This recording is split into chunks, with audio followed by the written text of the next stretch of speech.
What's the meaning of apartheid?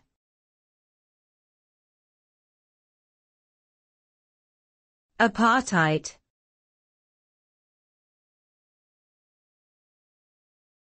Apartheid.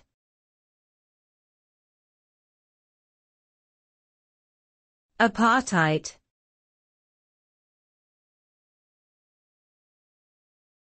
Apartheid was a system of institutionalized racial segregation and discrimination that existed in South Africa from 1948 to the early 1990s.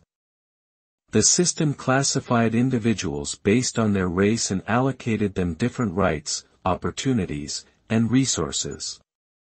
The result of apartheid was the systematic marginalization, oppression, and exploitation of non-white people in all areas of life, including education, employment, housing, healthcare, and political representation.